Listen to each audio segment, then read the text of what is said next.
নমস্কার বন্ধুরা, কলকাতাস কিচেনে আপনাদের সবাইকে স্বাগত। আজ বানিয়ে ফেললাম ভেজ ফ্রাইড রাইস। তো কিভাবে বানালাম দেখে নেওয়া যাক। 500 গ্রাম মতো আমি বাসমতি রাইস নিয়ে নিয়েছিলাম। ওটা আমি আলতো হাতে 4-5 বার জল বদলে বদলে ধুয়ে আধ ঘন্টা মতো চালটা ভিজিয়ে রেখে দেব। এইবার আমি হাঁড়িতে জল দিয়ে দিয়েছি, জলটা প্রায় ফুটে উঠেছে। ওই মুহূর্তে আমি 1 চামচ রিফাইন্ড অয়েল আর তেজপাতা, গোটা গরম মশলা দিয়ে ভালো করে নেড়ে নেব।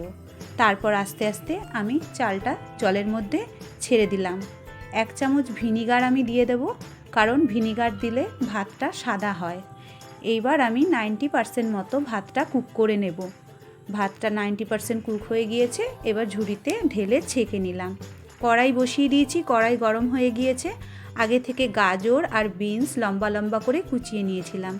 দিয়ে দিলাম পরিমাণ মতো নুন দিয়ে হালকা করে আমি ভাজা ভাজা করছি। ওই অবস্থায় আমি আগে থেকে মটরশুঁটি অল্প সেদ্ধ করে নিয়েছিলাম, সেটাও আমি গাজর আর বিনসের সাথে ভেজে নেব। মটরশুঁটি যদি ডাইরেক্ট ভেজে নেওয়া হয় তাহলে ভেঙে যায়, তাই আমি হালকা সেদ্ধ করে নিয়েছিলাম। কড়াই বসিয়ে দিয়েছি, কড়াইতে ঘি দিলাম, দিয়ে ধুয়ে নেওয়া কাজু আর কিশমিশটা হালকা করে ভেজে তুলে রাখবো।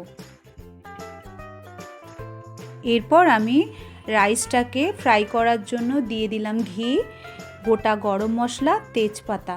ফোড়নটা হালকা নাড়াচাড়া করব, মিষ্টি একটা গন্ধ ছাড়বে। তারপর আমি ভাতটা ছেড়ে দেব কড়াইয়ের মধ্যে।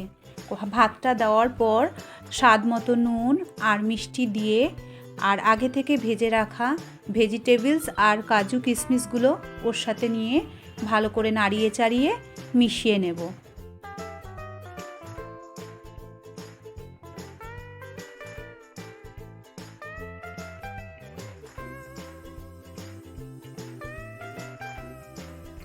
গরম গরম ফ্রাইড রাইস আমার রেডি।